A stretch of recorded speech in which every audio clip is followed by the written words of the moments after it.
Les Juifs disent, toi tu es un homme qui te fait Dieu. Il dit, les Juifs sont très intelligents que nous. Donc pour lui, la déduction des Juifs par rapport au fait et geste de Jésus-Christ est de l'intelligence. C'est ce qui veut dire que les Juifs, ils ont bien compris ce que Jésus voulait dire implicitement. On va demander à Jésus-Christ, est-ce qu'ils ont bien compris ou ils ont mal compris? Qu'ils ont mal compris, ça veut dire qu'ils sont bêtes et lui aussi il est su de leur. Lisez le verset. Jean 10, le verset 30. Écoute, faut qu'on court. Moi et le Père, nous sommes un. Jésus a dit, moi et le Père, nous sommes un. Mais quand il a dit ça, qu'est-ce qui s'est passé? Alors les Juifs prient. Quand Jésus a dit, moi et le Père, nous sommes un, ils ont pris caillou en même temps. Ils n'en fait pas. Jésus l'a dit. Non. Les Juifs prient de nouveau les pierres pour les lapider. J'ai dit ça. Non. Au verset 31. Il est d'accord avec la compréhension des Juifs. Ça veut dire que s'il était autant de Juifs, lorsque Jésus a dit moi et le Père nous sommes un, les Juifs en fait quand ils ont pris caillou, il allait prendre caillou avec eux aussi. Alors, les Juifs de nouveau pris des pierres pour les lapider. Il allait prendre caillou avec les Juifs pour faire quoi? Pour les lapider. Pour lapider Jésus. Jésus l'a dit. Maintenant Jésus va s'arrêter pour dire mais il y a quoi? Je vous avais voir plusieurs bonnes œuvres venant de mon Père. Il y avait beaucoup de miracles, pas venant de moi, mais venant de mon Père. Est-ce que Dieu peut faire une œuvre venant d'un autre que lui? C'est ça. Regardez quelque chose. Jésus montre clairement que ceux-là ils sont bêtes. Écoutez, Jésus leur montre qu'ils sont bêtes. Ils ne réfléchissent pas. Parce que si vous réfléchissez là, les œuvres que j'ai fait là, c'est au nom de mon Père. En faisant au nom de mon Père, ça montre clairement que je ne suis pas le Père. Pourquoi vous me reprochez cela? Pour le cas me lapider vous. Il dit mais pourquoi vous me lapidez alors? Les Juifs lui répondu. Il dit à lui là, ben s'il était là, il allait faire ça. Il dit mais il y a quoi que tu me lapides?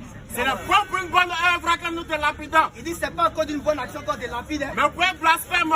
Parce que toi, Jésus, tu blasphèmes. Et parce que toi, tu es un homme. Et les Juifs là, ils disent qu'ils sont intelligents. Non, effectivement, ils sont intelligents. Ils ont reconnu que Jésus est un homme. Tu te fais Dieu. Toi, tu es un homme. Et quand ils voient Jésus, ça veut dire que tu es un homme. Toi, tu ne peux pas être Dieu. Mais tu te fais Dieu. Maintenant, si lui dit que le fait de dire que Jésus se fait Dieu, c'est une bonne compréhension. Il a dit ça. Il dit c'est d'être intelligent. Maintenant, Jésus va leur rectifier pour montrer qu'ils sont bêtes. Ils sont de même état d'esprit. Hein. Jésus l'a répondu. Non. N'est-il pas écrit dans votre loi? Il dit vous avez quel problème même? C'est pas écrit dans votre loi. J'ai dit. Ce que j'ai dit. Vous êtes des dieux. Que vous êtes des dieux. Si elle a appelé Dieu, si la loi a appelé Dieu, c'est à qui la parole de Dieu a été adressée. C'est à qui la parole de Dieu a été adressée. Et si l'écriture ne peut être anéantie. Et que l'écriture ne peut être anéantie. Arrête-toi ici d'abord. En réalité, Jésus montre clairement que celui qui détient la parole de Dieu là, il n'est rien d'autre qu'une manifestation claire et explicite de Dieu sur la terre. Parce qu'il transmet ce que Dieu a dit. En ce moment précis, quand il parle, Dieu a dit ça, Dieu a dit ça. Tu vas au travers de ces derniers à Dieu. Sans pour autant que ce dernier soit Dieu. C'est pourquoi Jésus a dit dans Luc 10, verset 16, allez-y prêcher. Ceux qui vous écoutent m'écoutent et celui qui m'écoute écoute celui qui m'a envoyé.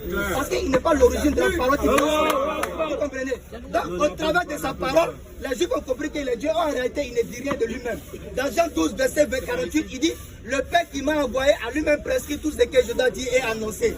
Et sans dire, les coups l'intéressent, hein?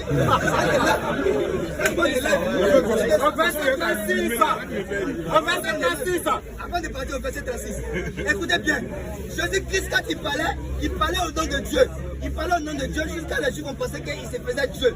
Donc il a montré qu'en réalité il ne me fait pas Dieu. Celui qui détient la parole de Dieu est d'une manière imagée Dieu, sans pour autant être Dieu. Et il continue pour dire quoi? C'est lui que le Père a sanctifié. Il dit vous là, la loi vous appelez Dieu, non? Mais moi, qu'est-ce qu'il dit de moi? C'est lui que le Père a sanctifié. Celui que le Père a sanctifié et envoyé dans le monde. Et qu'il a envoyé dans le monde. Vous le dites. Vous le dites. Tu blasphèmes. Il montre clairement que c'est Dieu qui m'a choisi, il m'a sanctifié et il m'a envoyé. C'est-à-dire qu'il ne va venir de lui-même. Qui peut envoyer Dieu? Qui peut envoyer Dieu? Qui peut envoyer Dieu? C'est un bon élève, je suis bien, c'est bien. Pour cela, vous, Dieu m'a envoyé et vous me traitez de quoi? De blasphème. Oui, parce que j'ai dit. Pour cela, parce que j'ai dit, je suis le Fils de Dieu. Parce que j'ai dit, je suis le Fils de Dieu, vous pensez que je blasphème. Mais la question qu'on se pose, est-ce qu'après ça, les Juifs ont répliqué encore? Non. Ils ont bien compris la leçon. C'est un élève aussi, parce qu'il a bien compris la leçon. J'ai vu, attends, avant que tu continues, même petit truc dessus. Parce qu'il a vu le gars sourire pour lui, parce qu'il a eu bombe. On coupait un sous tes pieds. C'est venu à dire que Jésus-Christ a dit, j'ai dit, vous êtes des dieux. Donc, pratiquement, il a eu l'argument, donc Jésus-Christ a dit, non, Jésus-Christ a fait répéter la même parole de Dieu dans le livre de Somme 82. Le Somme 82, verset 6.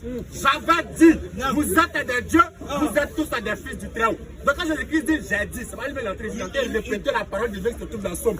C'est comme si je te disais, Il y a quelque écrit dans la Bible, je suis le Ténant, c'est là mon nom. Est-ce que c'est moi sans dire dit ce qui est écrit dans le livre d'Ésaïe? Il récite. Il dit le Coran, c'est la récitation. C'est Jésus qui faisait la récitation. Ouais, c'est Jésus. Mohamed lui faisait la lecture. C'est le Coran. Maintenant, c'est explicite dans ton esprit. Maintenant, on va doucement.